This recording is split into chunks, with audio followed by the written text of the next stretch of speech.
Okay. Hey, Ramon, I think Hey, we're live. I think we're live, Jon. Thanks for having me. What's going on, man? How are you You bet. today? You bet. Well, it is a Thursday. It's the first day of December, and I'm out here doing some new things. I really believe that our job on this planet is to grow, and we do that best by helping other people grow. And I think that I've been blessed in my life to have so many dear friends that are inspirational and educational to me. And I've been looking for a way to bring their presence, their knowledge, their inspiration to my constituency of friends and family and professional relationships to ideally help other people grow. And so you're my first guest. We haven't started yet. We're going to start at the top of the hour. That's in 3 minutes. This is a brand new platform for me, this StreamYard thing. But I've seen so many good friends of mine like you and Brent Leary Yes. who use it so effectively that we're going to go ahead and do this. So Ray, tell us where you're at today. Yeah, I'm here in the vacation cap of the world, New Jersey. And as Jon said, we're here in the pre-show, just getting people warmed up as they get their cup of coffee or favorite beverage to sit down and watch Jon and Ramon live. And let's acknowledge, Jon, people can watch this afterwards as well. So the live is just half the fun. But Jon, yeah, I've had a great, as we record this, had a great week. I went to, as I told you, went to Virginia to visit to the birthday party of a friend of mine. And we were talking about relationships. We'll get into that, I know, later. But, flew 2 flights and drove an hour to just wish him the best as he turns 50 this year. And I turned 50 as well this year. So it's been great. And I think as we go towards the end of the year, I'm thinking of the impact that I've made this year and the bigger impact I want to make in the future. So I'm blessed and excited to be with you, Jon. You and I have known each other, followed each other's careers. Yours is a startup and $1 billion tech firm. Mine's on the publishing side. But I've appreciated your friendship and observing me. I know you do, and I've observed you. So it's great and fun to be here as we close the year and as we start a new year and hang out with Jon Ferrara of Nimble. So, Jon, thanks for having me, man. It's going to be a great show. You bet. Okay, so we're at the top of the hour, and I'm just going to go call the ball, and let's go ahead and get started. Let's do it. My name's Jon Ferrara. I'm the CEO of Nimble. Nimble is the relationship-focused CRM for Microsoft and Google small business teams. This is the first in a series of podcasts where we're going to explore the power of relationships and their effect on your life's journey. My first guest today is my dear friend, Ramon Ray. Ramon is the unapologetically positive and passionate about making the world a better place. I love that about you. I feel that from you every time I hear you and see you. He's a 5-time serial entrepreneur. He's sold 3 companies and authored 5 books. He's the publisher of Zona Genius. That's zonagenius.com, which helps small businesses, owners live lives that are fulfilled. He's an in-demand expert on small business, and I've seen you speak, and you're amazing. I love your jackets. I have to say, you're impressive. And he's a sought-after motivational speaker and host. He's interviewed all 5 Shark Tank sharks and President Obama. Did you know that Mark Cuban is one of our investors and a good friend of mine? He shared the stage with Simon Sinek, Seth Godin, Gary Vaynerchuk, me and Gary V. I'll tell you a story later, and other notable business leaders. His latest book, Celebrity CEOs, all about how entrepreneurs can leverage the power of personal branding. And, Ramon, I really believe in that idea that CEOs need to become a face of their company, to build their brand and network, and then empower their team to do that as well. And I think I can't wait to read your new book. I'm going to go out and buy that today. So let's start by. And Jon, I just want to say, Jon, you've done a great job of doing that with Nimble. Ramon. Hey, Jon, can I also add something? I want you to answer the question, what do you do and why do you do it? Sure. And Jon, can you hear me okay? Jon, can you hear me? Oh, testing. Let me put in the chat. Jon, can you hear me? Can you hear me, Jon? This is the story of Hansel and Gretel. Jon, can you hear me okay? Firewood in the enchant. Can you hear me okay, Jon? I can. Were you able to hear me? Okay, yeah, I heard you. Okay, I'll continue. I'll answer the question from there. And I hear something in the background. Do you hear something in the background? I did. Okay, it's okay now? It's my Siri who was listening to me, and Siri somehow started telling me the story of Hansel and Gretel. I love it. I love it. All right. So my microphone got unplugged briefly, but I heard your question. Yes. So Jon, thanks again for having me here. I appreciate being here very much. But yes, as you said, Jon, I'm Ramon Ray. And for a number of years, I've worked with large technology brands to help them reach small businesses. As you so astutely said, I'm a motivational speaker as well. Speak around the world, usually focused in business audiences, helping small businesses grow through my kind of funny, energetic, high energy motivational talks. And as a publisher of zoneofgenius.com and BWC Daily, relatively new, our whole purpose, Jon, is to provide great content to creators, authors, consultants, speakers to help them grow their businesses. So that's the summary. I think that was your question of who Ramon Ray is Jon and I get to a start here and talking about how to live life fulfilled. So Jon, thanks for having me. I really appreciate that. It's good to be here, brother. You bet. You bet. And one of the things that that really started this planning of us having this conversation was really about life's purpose. Yes. And that really sort of connects with my purpose in life is why are we here and why do we do what we do? And so I'd love to sort of hand the ball over to you. Let's start talking about some of those things. And let's lead with why are we in business? Absolutely, Jon. I love it. So yeah, I'll riff for a few minutes here. Then you let me know how I did. I'd love to hear your comments. Yeah. Here's a few things. And again, everybody, we're so glad you're here at this live and of course recorded podcast with Jon and CEO of Nimble. It's great to be here and being in the community here. But here's the few things I've been thinking about, Jon. One, business is a vehicle, I think, to serve others and impact others. Now, having said that, there's a certain point in business, Jon, and I'm guessing you may have been there as well, of where you're in survival mode. Whether you're working for a company just to get a check, or you're building your business because you got fired or you need to make money. As you may remember my story, Jon, I worked at the United Nations for a number of years until I was fired. So when I was fired from the UN, it was survival. I wasn't trying to impact the world, change lives, do anything special. I needed to provide for my young child at the time and my wife. We were a single income household. So you're in survival mode at some point. But I think as you grow, Jon, and I'm blessed to say I've had some measure of success. I've not arrived yet. You've definitely had your measure of success and done some pretty cool and big things in the world. Hopefully, at whatever success means to you, Jon, you can then use your business as a vehicle to help others. Yes, wealth, profit, whatever you want to put it, but then you can start giving to others, whether it's money or giving your time to others. So when I think of why we're in business, I think, Jon, as I can pull a number of books from my bookshelf, Gino Wickman's book, Traction, our mutual friend Seth Godin's book, This is Marketing. I could go on and on and on. These books talk about the tactics of business success. And I know in your heart, Jon, it's about relationships, but the tactics of business success, and I can hold up book after book, Mike McCallow's book, Profit First and More, is so we can grow and build sustainable businesses. So our businesses can serve us, Jon, serve us, not the other way around. So then we can go, and I say our families, Jon's kids, my kids, as we do that selfish thing just for our family, then as we extend family wealth or other family members, and then, Jon, for the greater world. So I'll pause there, Jon, but that's how I see why we're in business. After you leave survival mode, build the systems and processes, now your business is a vehicle to do what you want with life.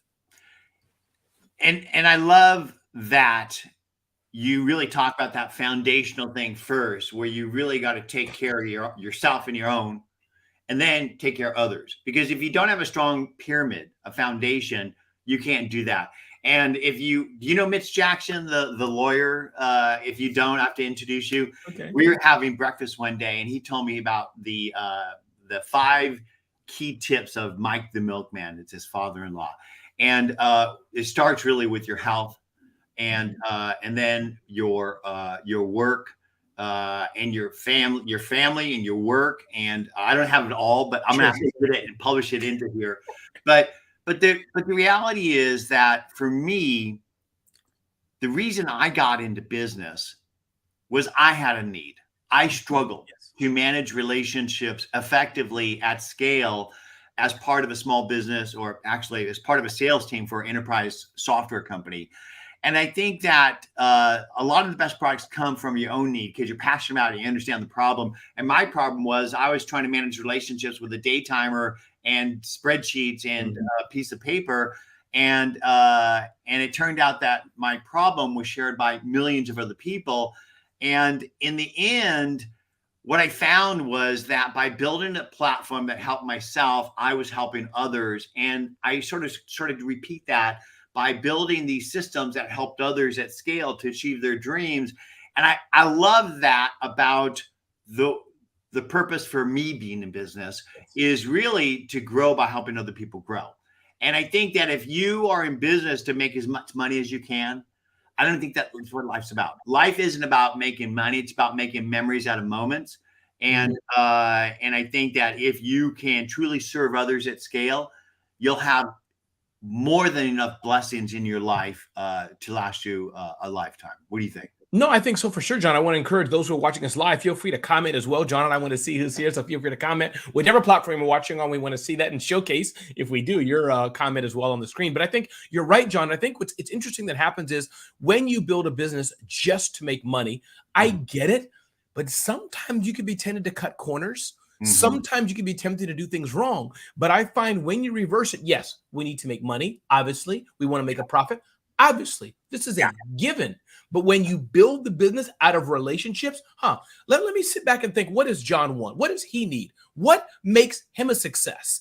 If I do it based on that and reverse it, John's going to naturally want to invest in me with his time or mental energy, whatever. And I think that's how you build relationships in business. That's how you build it. I told you, John, that I went to visit a friend of mine who's in car sales. And car sales traditionally have been kind of slimy. And, you Google, car salesmen, they have these guys who look kind of shady. But I've learned over the last few years, John, that the car dealers I'm working with and the car dealers I see, man, they start with the customer first. How can we help you? How can we serve you? What's your goal? Hey, you know what? This is not the best car for you. Go to my buddy across the street. That's how their sales are growing. So it's a side note, but talking about that relationship, John, it's so important. Did you know my father was in the automobile business? You may have told me, but I forgot, and I said it genuinely. So look at that. Did he go through that era of people thinking, oh, he's, tell me about that. How did that kind of echo for you, what I just said? He really was a relationship sales guy. In fact, one of the things I loved about one of your tips was ask for a smile before asking for a sale. And I think that's the way he worked. But tell me what you mean by that. Yeah, John, what I mean by that is it's kind of as we're hinting here is that let's take car sales, for example. Somebody's coming in flustered and frustrated or not, or they have their kid pulling on the arm, whatever. You're so focused on the sale, so focused on the commission that you're not looking at this single dad, this single mom, or this family of eights coming in all busy. Did you offer them a donut?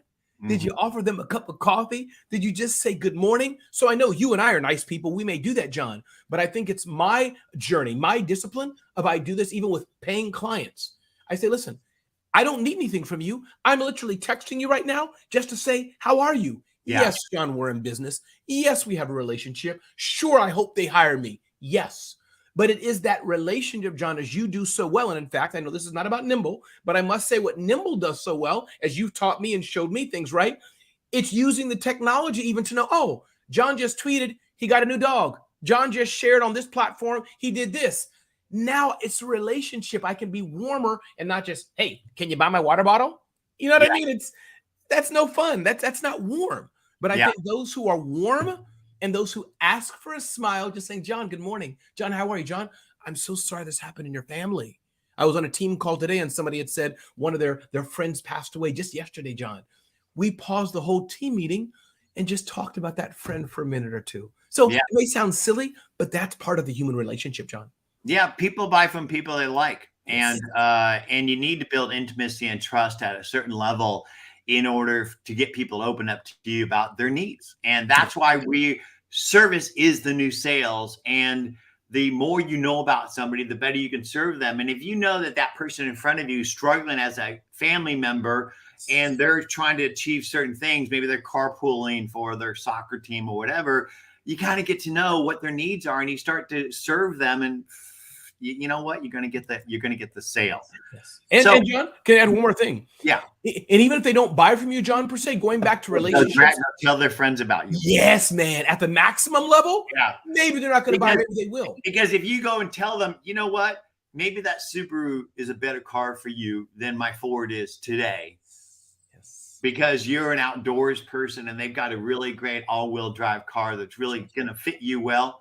God, they're going to remember you. Yes, They're going to, you have the win. Yeah. You have the win. So you're right. So I think that relationship, and I also want to shout out Chet Holmes. I'm sure maybe you know Chet Holmes, Amanda Holmes. Yeah, they have this thing called Dream 100. And I think that's so important as well, that aspect of Dream 100. People think of it just in sales, but it's also in the relationships that you have, that tight list of people who you can, nurture. But please go ahead, Jon. So one of the other things that you mentioned was this is the season of more business and less family. What do you mean by that? Yeah. So sometimes, Jon, as we're building businesses, we're talking about what does it mean to build a business, to live life fulfilled. I got this from, I forgot her name, but the name of the company is Carol's Daughter, kind of a focus on, it's not just Black women, Black Spanish women with curly hair, a hair care products. And I wish her name will come to me in a minute. But the point is, she said, some days I was a great mom and a bad business owner. Some days I was a great business owner, but not so good mom. And so I want to take the pressure off of businesses, Jon.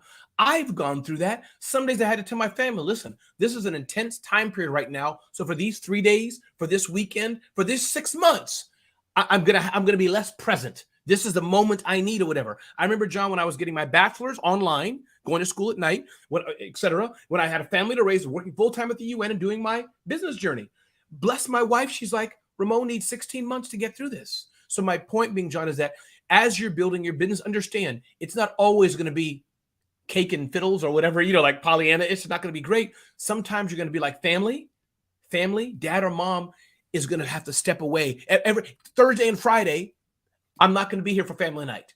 Give me some grace because I'm building the business. So I want to acknowledge that as you're building your business, sometimes your family will have to give you slack. And then sometimes I may have to tell Jon, hey, Jon, sorry, I can't come and help Nimble with this, Jon. Can't do it. Me and my wife are going on date night. And Jon, knowing the person he is, he's going to be like, yay. But my point is sometimes you have to either one. So the converse of that is business. You're going to have to wait. Client, nope, can't do it. Sorry, I know you're going to pay me $30,000, $100,000. Can't do it. My kids having soccer practice. I got to run and serve them. So that's kind of what I mean. The seasons of business, Jon, on that journey, it's not always going to be in perfect equilibrium.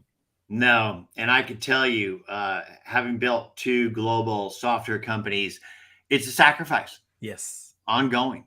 And people don't really know what it means to be in the driver's seat as an entrepreneur unless they've been in that driver's seat before. And I could tell you, Goldmine was a 10-year overnight sensation. And Nimble has been too. People overestimate what they could do in 2 years. They underestimate what they could do in 10, as Bill Gates says. And it's so absolutely true. And I could tell you there's been so many times where I've cried myself to sleep just from the worries and the struggles and the shit that you just go through. Do you ever watch that movie Shawshank Redemption? Yes. You know that scene where he's crawling through the shit pipe to the river out of the jail? Yes. Sometimes it's like that. Yes, correct. And Jon, I'm sure you've gone through this. I know I have. Is that sometimes our family, God bless them, they do their best, unless they're entrepreneurs, they don't always understand it. They want to and they appreciate it, but taking bets and risk, like what? You're going to expense all this on a credit card and or blow your line of credit or whatever. I'm being full disclosure. I've done things like this. Sometimes your well-meaning spouse, forget your kids now, your well-meaning spouse, like what? You're like, yeah, I got to take a bet. Yeah. And hopefully the bet will pay off. But I know I've built, the small companies I've built, but that's what I had to do sometimes. Yeah. And hopefully your successes are more than your failures. But they appreciate it. I want to just interject. If you have any questions out there, please ask them now. Yes. We're compiling them. We'll answer them during and after. Another thing that you mentioned was the challenges of growing a business. And I think this is all sort of related, right? Yeah. But do you have any other sort of wisdom on the challenges of growing a business? I know that many times entrepreneurs give up right before they're about ready to hit that stride.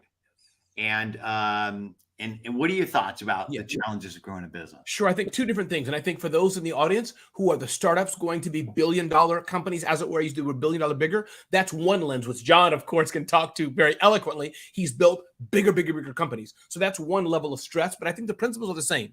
But talking to those who are the smaller businesses, $500,000, million, 2-3 million in sales, things like that, the smaller companies that are my people, I think some of the challenges, Jon, are as follows. One, you being a leader. Do you have the right team in place that can help scale the business? I think that's a problem, especially for the smaller businesses that I work with. Do you have the right team in place? That's one. I think number two, knowing what you're not good at and knowing, Jon, what you're very good at. So one of my weaknesses, Jon, is money, meaning I can add, but I'm just not that cash flow, finance, balance sheet. It's not my gift. As you may get a sense, I'm more of a visionary, a marketer. That's my gift. Content guy. I can do it in my sleep. So understanding what you're strong at, what you're weak at, and then hiring others to help you. So I have a CFO, I have an accountant, these things like this that can help me. Hey, Ramon, look at your numbers. It's not so right. So that's number two. And I think number three, Jon, as you said, I think that, and I can talk about so many of the tactics, marketing, and all these things. But the third thing I'll leave with, Jon, is that the mindset for business growth. So those who have not yet been in business yet, are just starting out, business is hard. You got to have a stomach for it. As Jon says, 10-year success, overnight success, whether to 20 or 3-year, business is tough. And oftentimes, as Marie Forleo, another person you may want to have on here if you haven't yet, her book, Everything is Figure Outable.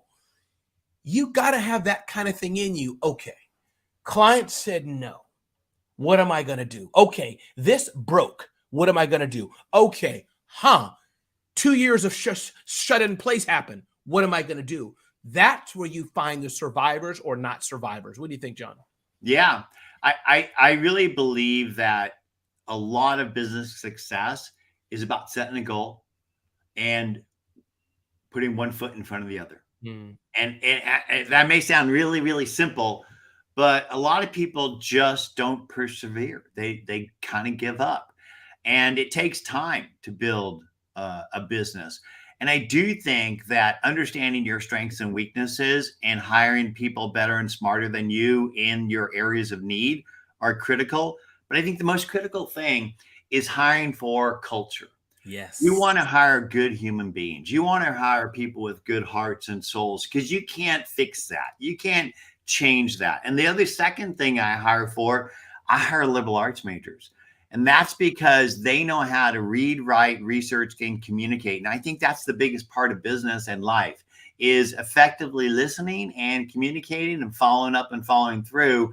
And liberal arts majors, they learn how to do that. And they're really grateful when you bring them in and grow them and teach them the business and technology skills that are required in today's business world.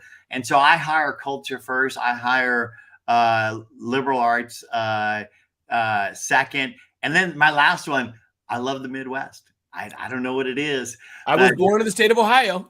I just love the Midwest. Midwest people are they're good. We are.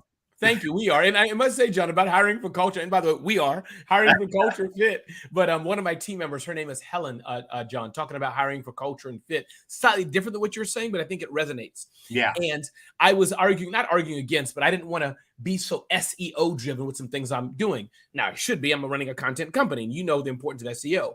And so, Jon, in her wonderful accent, she's from Nigeria, she said, Ramon, I disagree. And she made her case. It was like a TED talk why I was wrong. And in front of we had a team meeting in front of the whole company, small team of about 5 to 10. I said, Helen, what you just did was amazing, because nothing disrespectful, but you pushed back. And I say, that's exactly what I need people to do. I don't know everything. So to your point, Jon, hiring for culture and fit, you need people around you. As I tell my team, if my zipper's not zipped and I'm going on stage and you don't tell me, most likely you probably should be fired. Meaning that's the relationship we should have. I shouldn't be that egotistical where you can't call me out and say, hey, Ramon, something's wrong here, buddy. If that makes sense. Yeah. Amen. Yeah. Another thing you mentioned was how to build a business that serves us. What do you mean by that? Yeah, Jon. I am seeing, even though I'm running a small business, and the companies I've started, I want to acknowledge, have been small businesses. Jon's run some much bigger companies, but the principles I think are the same. So I find that many small business owner, Jon's, and I'll pull out one more resource here. I have a lot of resources I can pull out, but Jim Collins' book, Turning the Flywheel, right? that's kind of one thing I recommend everybody take a look at. Jim Collins, Turning the Flywheel. It's that aspect of understanding, no matter how small it is, but especially when you have a team or two, an assistant or two, how does the business work? If you're waking up and slaying the client, the trying to get into sales, washing the dishes, drying the dishes, putting them away and everything, John, it's hard to relax. It's hard to take 2 weeks and go to vacation. It's hard to live that way. But if you have a team, if you have processes, and then you have systems on top of those processes that support that, if you have an operations manual, if you have great people who can follow that, if you have a good base of clients, if you're in touch with your clients on a regular basis, John, I find it's not going to be perfect, but that's building a business that can start to operate as a machine. So that's what I find is happening. Nimble, I don't know what Nimble's operations are, but I'm guessing, okay, businesses of a certain size that need to have relationships or be in touch with people. They're looking for some sort of solution for it. They find Nimble. They take maybe a demo or free software, whatever it is, and they become a client. I'm making generals, but I'm guessing that's the flywheel. So if every business can get a flywheel like that, yes, there's details. How do we do the Facebook? How do we do the ads? How do we do the copy? All that stuff. The engineering side in your case, of course. But what's the simple flywheel? And so that's what I mean, Jon. I encourage all small business owners. And by the way, I have a list of best books. I've been pulling out so many books. If people just DM me on Instagram, my Instagram is Ramon Ray Smart Hustle, just the word books. I'll send them a kind of a list of my best books. DM me on Instagram, the word books. Point being, though, is that's what I mean by building a business that serves you. That's what I mean. That Jim Collins flywheel and more. Yeah. And when you say processes, I so identify with that because there are repeatable people and company processes that we all do, whether it's hiring people, onboarding them, selling, onboarding the customers, whatever, outreaching to influencers, outreaching to press. There's a lot of processes that are repeatable that should be documented in your company, and there should be a way to track them. And did you know that there's 225 million global businesses, less than 1% of them use any CRM, and most people's CRM is a spreadsheet, and that the people that do use CRMs, they use them for sales people to track prospects, and that's it. So not relationships. Exactly, not relationships. They basically bag and tag leads. So most companies, salespeople are 5% of the company. So what are the rest of the people in the company doing for managing people and company processes and people and relationships? They use spreadsheets and contacts in Microsoft and Google, it's really hard. But getting back to the businesses that serve you, one of the things that did come up to me that's slightly different than what you shared is I think that a lot of people are slaves to their business, that they're on a hamster wheel, especially you showed me the flywheel there. Yeah. About that. They get up in the morning and they get on their hamster wheel and they're just going, they don't know where they're going, but they're just going and they just keep, and they keep doing the same thing every day and they expect something different to happen. And I think a business that's serving you is a business that's become somewhat consistent. Like, we get about 100,000 uniques per month to our website. We earn those eyeballs through earned media, no advertising dollars. We convert at 5% to trial and 10% to paid, which means 5% of the people hit the website, they convert to trials, 10% of those convert to paid, and our lifetime value, or basically the customers stay about 3 years. And so these are like metrics that are just consistent, right? And that consistency serves us, right? Yes. The business is serving us rather than us being a slave to the business. That's right. Jon, you are so 100%. I think that's exactly, we're saying the same thing. And I think that I get it. Business is hard. And most people, Jon, probably don't know the things we know. And I must say, only as I've gotten older, am I just beginning to open my eyes to better ways to do business. And I've been in business for a while, 20 plus years, at a smaller level. So my point, Jon, is yes, we're trying to say today, this aspect of live life fulfilled, being in your zone of genius and et cetera, is that you don't have to be a slave to your business. And I think that's the key thing, is that business was not designed so we're a slave to it, so we're suffering under it, so it's our master. Business is designed so we own it. And at some point, Jon, I must say, so we can kick back. And it doesn't mean everybody has to do this, but every few weeks or every so often, you can take a Friday and a Saturday and a Sunday off 2 or 3 times a year, can you take your spouse or your kids on a nice vacation? So I'm not calling out numbers because Jon may need 10 million. I may need 50 million a year. That's slightly irrelevant. But I am talking about time, Jon, and I think, but you tell me what you think, I think we can all agree on some measure is that it means there's a relaxation at some point. Maybe not in year 1, but by X year in business, one measure of that is, are you able to take off 3 or 4 days and relax several times a year? And that's the sign of you building a good team. Yes. Right? Because if you can't walk away from the business and the business continues to run on its own and actually thrive, then you're not doing what you need to do as a entrepreneur. That's right. Because the business should be able to operate without you so that you can step back, recharge the batteries, and build that plan for the next 3, 5, 10 years. What does success mean to you, Ramon? Oh, I love that question, Jon. And I want to also touch on another thing. Remind me of that question, but I just want to also dive into what you just said is that people may ask, well, what do I do?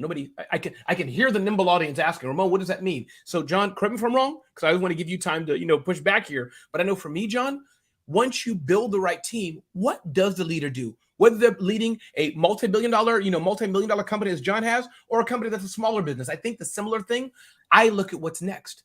I look at the future. I look at where we want to go. That's where I can spend my time at because I have a good team of people that can run day to day, that can do the things that their gift. I can think of where we want to go. So I just want to add that in, Jon. That's the thing I think, no matter your size, you're a small business owner making $400,000 a year. Think, how can your business give its next TED Talk or whatever? That's So, but Jon, that's what Magellan did, right? That's what all those guys did. Is that they looked to the future. They looked at the maps and they built that plan. But they had teams that could execute and get the stuff done. Correct. So, what does success mean to you, Ramon? Yeah, it means, and again, let me know if I'm answering in the right vein because I can be many answers. But 2 things it means for me, Jon. I was writing it. I have a book that I just was reading on the plane today.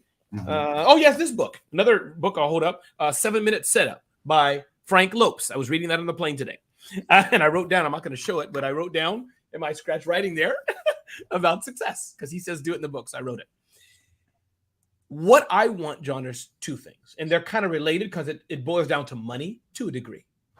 But I want a bigger house. We live in a very nice townhouse now in somewhere near New York City, so no complaint, but I want a bigger one because it's, townhouse a little small because I want to have it so I can host my family. And I feel myself tearing up, but I want 2 or 3 families to be able to come and stay for a few days. Not too long, Jon, but stay for a few days. Don't make the beds too comfortable. Yes. So that's one. Slightly bigger for that reason. Just, as I get a bit older, so we can say, sure, you 2 families or 3 families, come on over, plenty of room. And me and Ronnie, my wife's name, can have our own space in our master bedroom. So that's 1. And then 2, Jon, I think that's, then 2, Jon, I think as God continues to bless me, a bit more wealth, I'll call it that. I have a way to go to be where I want, but a bit more wealth, Jon, because we've talked, so I can give to others, Jon. I go to church in Newark, New Jersey, grew up in Brooklyn, and the poor you always have with you, poor contextually, but there's a number of people who will never be like you and me, Jon. They just don't have the mindset, whatever reason. But I'd love to say, listen, dude, you 20 kids, you've never been in a plane before? Yes. Let's fly to a farm in Arizona. Spend 3 days there getting some grass under your feet. So that makes sense. I'd love to just be able to do things like that more than the small level I do it. That's what success means to me. And going backwards, that means whether it's zoneofgenius.com, bwcdaily.com, or whatever venture I work on or me and Jon do together, that those things, if I build them to be successful, that will happen. So what do you think, Jon? That's my answer. I'd love to know your answer, by the way, what you think of my answer. I think those are practical answers. Okay. That makes sense for your point in your journey. Okay.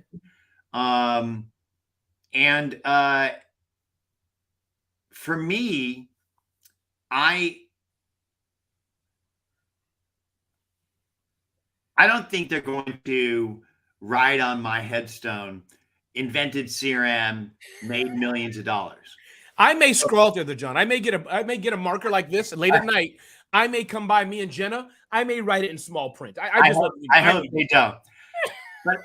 but I hope what they write is beloved father, husband, yes, brother, friend. Yes. Yes. Because like I shared before, we're not on this planet to make money. We're not going to take the money with us.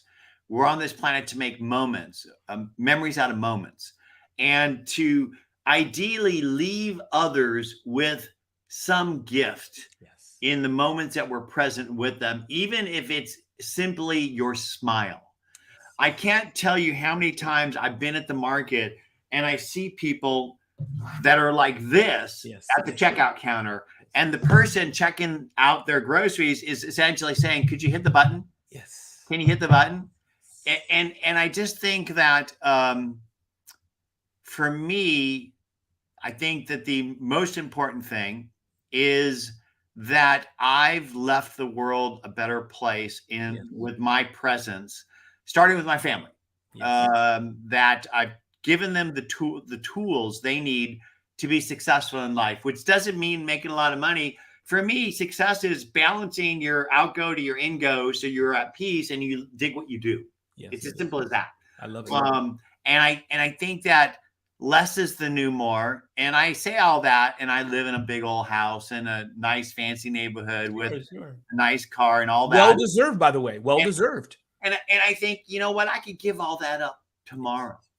And I could live in a small house in North Carolina, and spend my time doing simple things, traveling with my wife, and having my kids visit, and that'd be good. But like I said, it all depends on your cycle of time in life. And to be clear, Jon, about the house, like you mentioned, the house. For me, remember, I'm happy where I am, but just to be echo as well, why I want the bigger house. Yeah, to have your family and friends. Yes, so to echo that. Yeah. And I just had my family over for Thanksgiving, and had my brothers visiting me, and it's really what it's all about. Ramon, you've got this new book out, and it's called Celebrity CEO. And I know the power of your brand and your network. Can we see the book?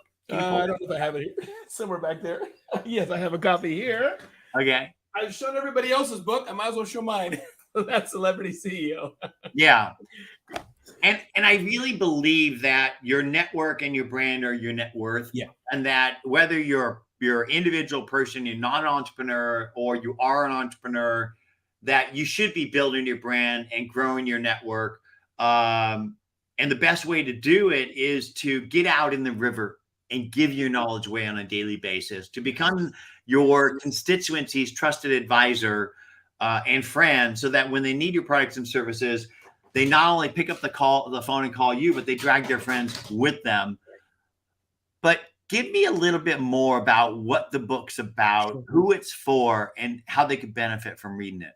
Yeah, thanks for asking, Jon. Yeah, the bottom line about Celebrity CEO, Jon, of course, which comes the one principle is ask for a smile before you ask for a sale. This is about building your personal brand. Now, there's the corporate brand like Nimble or Starbucks or Mercedes-Benz. Take your pick. These corporate brands, except for Nimble, of course, many of us don't know the founder. We don't care about the founder either. They produce a great experience. They've earned the right to have these great brands. Coca-Cola, of course, that's advertising, but you get my point.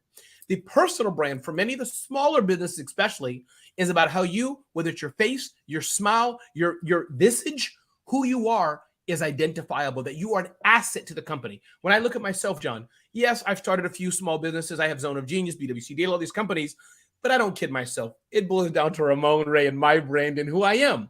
So the concept of Celebrity CEO is that every small business owner, especially through the power of content marketing, producing videos, producing events, producing your own book, getting out there and maximizing your relationships, through all those things that you can dominate and be more visible in your industry. And that's being the celebrity CEO or the celebrity in your industry. Maybe you're a intellectual property lawyer in Kansas somewhere. Yeah. You can do all the things I just said, not getting the sale yet, but your funnel being filled, being well known in your local geography or nationally as the best IP lawyer, whatever it is, who you are. Hey, Jon, yeah, you gotta go, Jon, the IP lawyer. Oh, you're looking for that nobody bought yet, but your funnel, your aura, your brand is built. Then, Jon, as you know, once you build that, the sales will come over here. Yeah. So I'm all about not just getting the sale. I don't want Jon Ferrara to buy from me. No. I want him to know, like, and trust me, as our friend John Jantz talks about. I want him to know, like, and trust me first over here. Then he'll buy. And I want thousands of those people because it's easier. That's where it's easier for John just to like me. Click, follow me. Eventually he'll buy from me. That's what that's about, John. Celebrity CEO. And you know, this has actually been going on forever before there was a internet, right? Yeah. And before there was social or whatever. Have you ever heard of Earl Shy? So Earl Shy is he basically used to do these commercials. I'll paint your car for $19.95. Earl Shy. And there's a guy named Cal Worthington Ford. And he said, I'll stand on my head to sell you a car. And so there's a lot of Steve Jobs. Yes. Personality, right? Yeah. Tremendous personality. And I really do believe that it's the CEO's job to help build the company brand and to humanize it by building their personal brand and really leading that charge, but then empowering the team members to build their brands, because I think a company brand is built on the promises they make and the experience they deliver. And if you can align those two, you can build a gold mine. I know I did.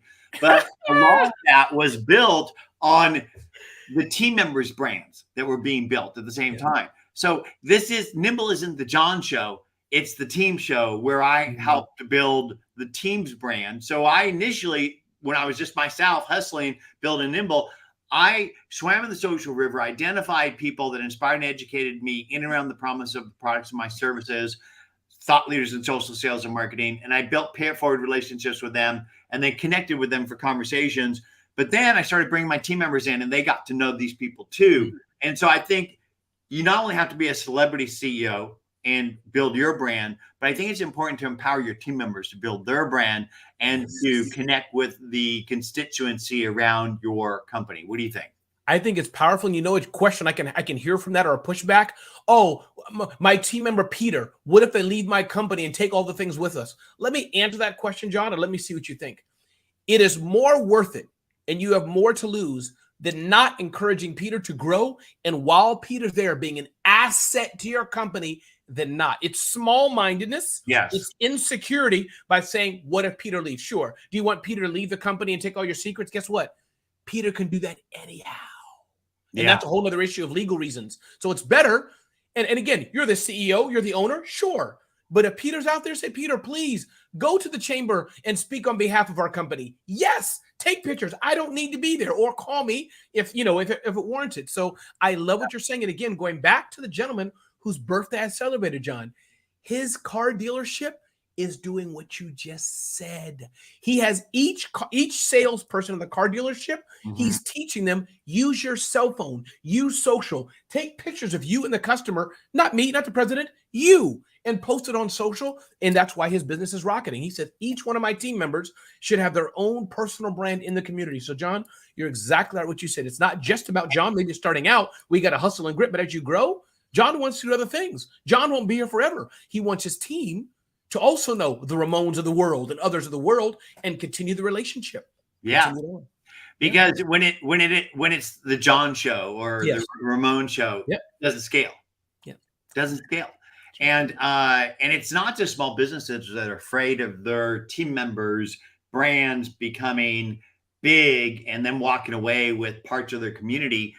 I remember when the social first started and analysts at places like Forrester weren't allowed to use the internet or social because they're afraid of them building their own personal brands. And I think it's just so short-sighted. So when you talk about the celebrity CEO, I love to interject into there that not only should the CEO be building their brand and network, but empowering and encouraging their team to do it as well. So you interviewed the President of the United States of America. And I also saw that you met Obama. So I'm assuming that it was one and the same. Oh, sorry. Yes. So I met President Obama once or twice. Can't remember exactly. Again, he's a big dog, so I didn't have tea with him. But yes, I interviewed the president. This is a few years ago when Google was blowing up. I shouldn't use those words together. Blowing up, bigging up Google Hangouts, whatever that was years ago. And they had a contest. My understanding, John, is that 300,000 people applied to interview the president. And so I'm a bit prideful to say I'm going to, whatever they call that. He knows that they picked me and 5 other citizens to interview the president. And I talked to him, of course, about the only thing I talk about, small business. I said something about small business, and you can look it up on YouTube. And he's, "Hey, Ramon, how are you?" or something like that. So that was fun, John. I think it goes also. It's about relationships. Now, I didn't get that because of a relationship with the president, John, but I think as you do so well, as I do so well, part of that, another book I'll show here is the book called Like Switch. It's by an FBI counterintelligence officer about how to develop relationships with people. They're doing it in a patriotic way, and you can still do it in a good way, is that it's about being friendly, being nice, smiling, being approachable. The producer who was in charge of me, the gatekeeper interviewing the president, I didn't know I was doing all this within, because to me, as you know, John, probably, it comes from my heart. Yeah. I naturally smile, naturally say hello, naturally crack jokes, have the person being a stranger be my best friend. Who do you think they're going to have as they're narrowing down the list of people to interview the president? They're going to choose. And yes, that happened. That was cool. I had an online interview with the president. And I think that goes far as well. As I was telling you, interviewing all 5 sharks on Shark Tank and being on stage with some big people. Many people have done it. So not taken away from them. But my version is, yes, I think by being a nice person and the principles of relationship, whether it's a relationship for 2 minutes or a multi-year relationship, the principles will get you far in life. Yeah. Amen. And when you interviewed him, I guess it wasn't in person, right? It was over Google Hangouts, right? Correct. Yep. Did you feel his energy across the channel at all? I did. He was at another big conference, and I felt his energy more there because it was in person on stage. Yeah. But yes, he's a very charismatic. And again, I think many presidents have this to a degree, Yeah. as I understand it. Clinton had it, I think. I understand Reagan may have had some of it. So I think, they have many of the successful ones have that approachable. So yes, he kind of had that open collar, easy, roll up the sleeves. Mm-hmm. Hey, John, what's up? You want a hamburger, John? I'm like, this is the president? Dang. I was at an event a few years back, and I had a face-to-face, one-on-one conversation with Bill Clinton. Nice. And the thing that struck me about him was I felt like he was looking right into me and listening to me. He was with me. He was giving me 100% of him in the moment we were there. And I really do believe that if you give your presence to another human being and ask an open-ended question and then just listen, you will learn everything you need to build that connection that you need to have. And I was really moved by it, by his ability to just like be there and the presence. And he was kind of older by then, and I think those guys definitely have to have that ability. And if I have 1/10 of that, I think I'm doing all right. You do. And you have a little bit more. Do you have 2/10 of that, John? A little bit more. What's your biggest surprise as an entrepreneur that you've had as you're growing your businesses? I'm not sure if this is the biggest surprise, John, but I think sometimes I surprise myself. That's one. Just about a variety of things. Like I think I have self-limiting beliefs. I'll share that with you. Of self-limiting beliefs that I'm surprised what other people see in me. Mm-hmm. And I think too, John, realizing as I've started a few companies, and like, for example, one of the businesses I have, BWC Daily, large email list of personal development. We have about 10 to 12 writers. We had a team meeting this morning at 4 a.m. and I have a project manager and more. It's amazing, John, when you inspire people, when you like people, when you share with people, when you support with people, everybody needs to be paid and compensated. Yeah. But that's secondary to, let's say John worked for me. Mm-hmm. John will go to miles. If I just say, John, thank you for doing the shrubs today, man. I noticed that you picked up the trash outside. Thanks. I appreciate you. John will go miles. Miles. Yeah. People don't work for the paycheck. They really work for the growth and the kudos and the human interactions that they get with the team members around them. It's really about the culture. Sure, the money's important, but it's not as important as the fact, am I growing? Do I like the people I'm in the trenches with? And do I feel appreciated? Because we all want that. I think if you study human nature and really tune into that with other human beings, that you can't help but be successful with relationships. Ramon, if people want to learn more about you, how can they do that? Best way is probably to go to RamonRay.com, RamonRay.com. And thank you for the opportunity, Jon, to be here. You're an amazing interviewer. I'm glad to be here on your beginning journey. Thank And as I said, they can DM me on Instagram, Ramon Ray Smart Hustle on Instagram, the keyword books.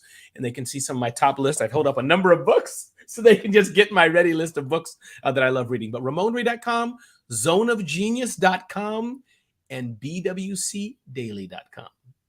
Awesome. Awesome. Well, Ramon, this has really been great having my first interview with you.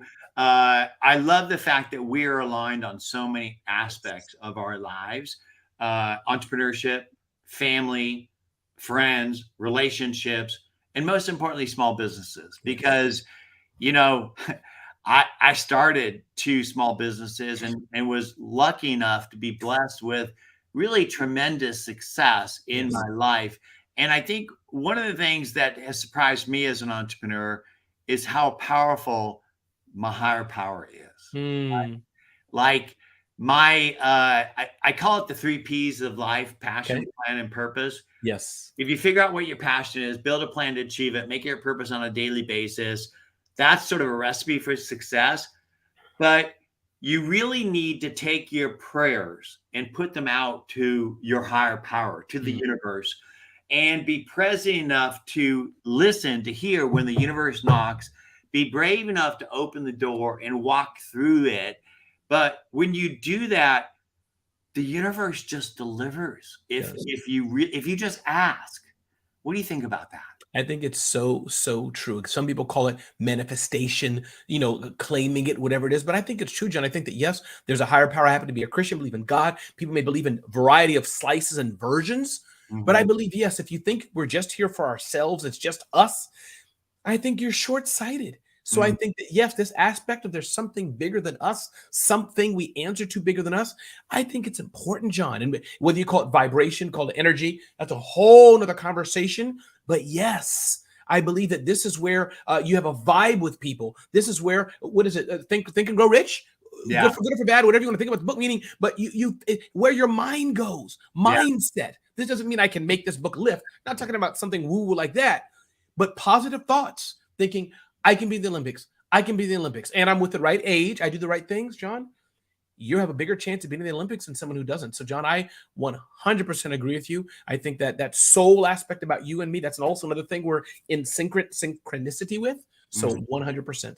I really do believe that believing in, trusting in, and asking for help from your higher power is probably one of the most important things that you could take away from this today. Of course, relationships are critical, building your brand and your network, having a plan for your thing and doing your marketing and your sales properly and having the tools for it, all the rest of it. I think the higher power part, and also your purpose. Like, what is your purpose? Why are you doing what you do? If you're doing it just to put more dollars in the bank, I think that you're really missing out on an opportunity for a higher purpose in life. And as I shared with you earlier, I don't know if I've ever told you this, but when I sold gold mine a year later, I got a head tumor, I almost died. Yes, you did. Yes. So imagine, having this tremendous success and almost just losing it all. In the process of healing, I came to the conclusion that I'm on this planet to grow my soul. The best way to do that is by helping other people grow theirs, rinse and repeat.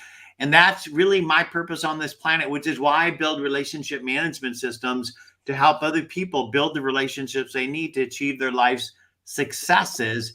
And I just think that across all those areas of topics, we're just so reading from the same hymn book, if you know what I mean. We sure are. We sure are. We're the hymn book of success of life, Jon. How about that? Amen.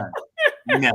All right. Ramon, thank you so much. I will be talking to you soon. If I don't talk to you before the holidays, have a blessed holiday and a prosperous new year, my friend. I appreciate it, Jon. Be blessed to you as well. Appreciate you and all your team. Thanks, brother. Thank you.